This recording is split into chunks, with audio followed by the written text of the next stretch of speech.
প্রকৃতির এক আশ্চর্য। আপনি কি কখনো এমন কোনো লেকের কথা শুনেছেন যার জল শুকিয়ে গেলে তাতে দেখা যায় শত শত রঙিন দাগ? আজ আমরা জানবো কানাডার ব্রিটিশ কলম্বিয়ার অবস্থিত বিস্ময়কর স্পটেড লেক সম্পর্কে। কানাডার ব্রিটিশ কলম্বিয়া শহরের কাছে অবস্থিত স্পটেড লেক। এই লেকটি বিশ্বের অন্যতম প্রাকৃতিক বিস্ময়, যেখানে গ্রীষ্মকালে লেকের জল শুকিয়ে যায় এবং তৈরি হয় বিভিন্ন আকারের রঙিন দাগ। এই দাগগুলোর পেছনে রয়েছে এক রহস্যময় বৈজ্ঞানিক প্রক্রিয়া। তো চলুন ভিডিওটি দেখে নেওয়া যাক।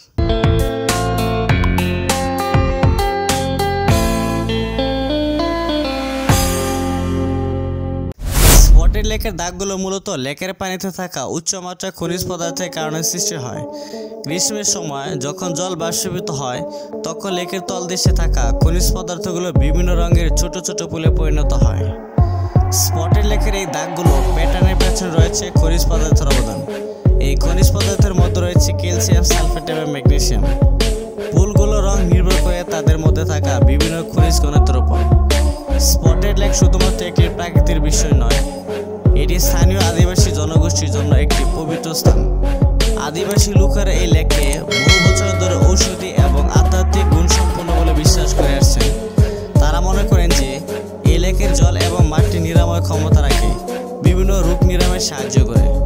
প্রথম বিশ্বযুদ্ধের সময় হ্রদ থেকে খনিজগুলি গোলাবারুদ তৈরিতে ব্যবহৃত হয়েছিল। খনিজগুলি শ্রমিকদের দ্বারা সংগ্রহ করা হয়েছিল, যারা প্রতিদিন হ্রদ থেকে 1 টন লবণ খনন করেন। ব্রিটিশ কলম্বিয়ার ভিজিটর সেন্টার মতে, এই খনিজ খননের আগে হ্রদটি আরও বৃহত্তর রঙের বৈচিত্র্য এবং আরও বেশি শৈলীর সৌন্দর্য প্রদর্শন করেছিল। স্পটেড লেক প্রকৃতির এমন চমৎকার সৃষ্টি, যা আমাদের প্রকৃতির অদ্ভুত সুন্দর রহস্যময় ডুবে যেতে বাধ্য করে। এই লেকটি কেবল একটি দৃশ্য নয়, এটি প্রাকৃতিক এবং সাংস্কৃতিক ঐতিহ্যের একটি জীবন্ত নিদর্শন।